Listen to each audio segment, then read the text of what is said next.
damage the camera, so get that in position. Yeah. So, hi guys, hope you all had a great week. Sorry, the camera's getting a bit blurry. There we go, sorry, the camera was getting a little blurry, so hope you all had a good week. So, like I said, I'm doing my review on Doctor Who Kill the Moon this week, well this weekend. And I couldn't do it yesterday, unfortunately, because I was working at Anfield yesterday. I didn't get back till quite late, so I had to watch the episode. Like, I had some tea, and it got too late, so I thought I might as well do it today.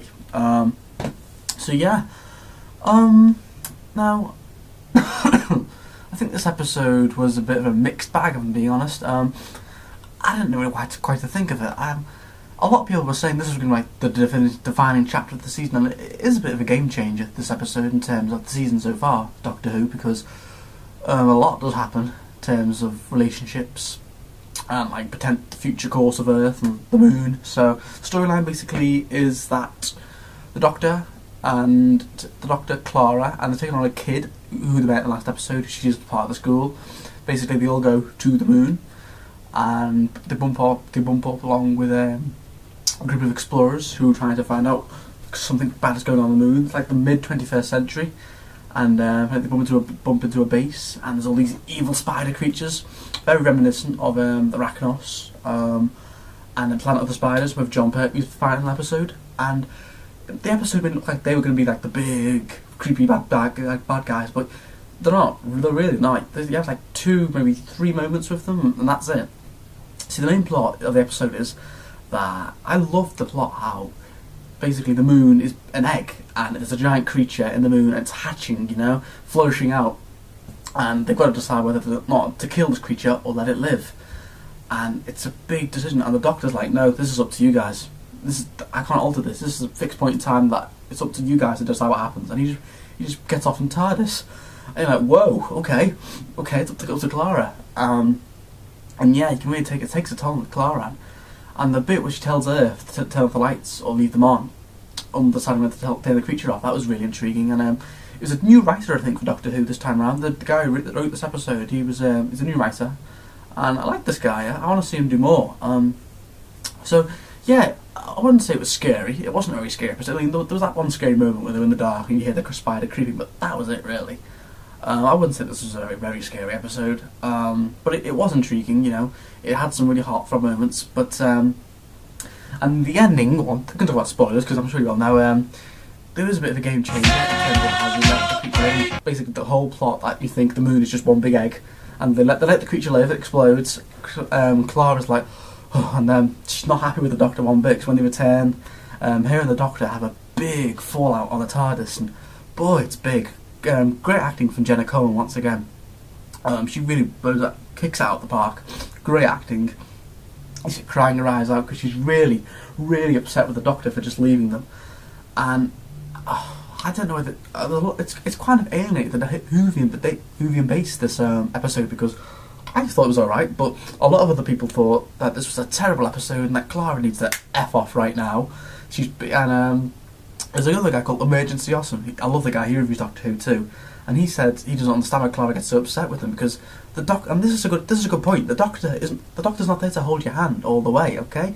He takes you on adventures, yes, it's fun and everything, but he's a dark man, you know. He's not like, oh, I mean, and yeah, the Doctor is a good man, I think, but the way he's a good man, but it's a very dark interpretation, and he's not there to always hold your hand. You know, he's had a dark history, a dark past.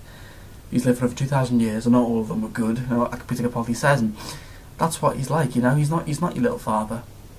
And yeah, Clara storms out the TARDIS and goes, "You go away. I won't ever see you again."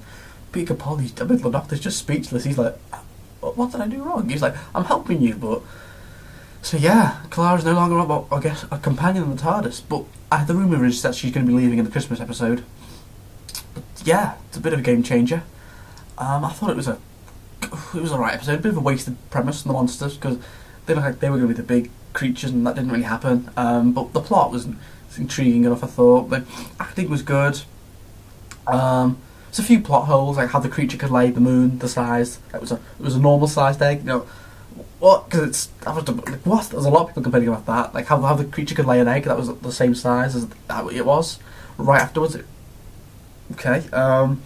Yeah, I think Clara was being a bit of a whiny little, and then storming at the TARDIS. I mean, fair play, the Doctor did leave them, but he was giving them the opportunity, and Clara was just like, I'm leaving. So yeah, that was a bit of a pill to take. So next week's episode, Mummy on the Orient Express. I don't know, but I'm happy to see Peter Capaldi do an episode on his own, because I think there's been a lot of episodes this season where it's just been Clara. It's felt like the Clara Show, and that's not been too bad. But there's been a few episodes now where she's the one who kind of saves the day. You're like, okay, well, come on, let's see what Peter Capaldi can do now. I mean, there's been a lot of episodes where the Doctor hasn't done that much. It's been either Clara or Danny saving the day.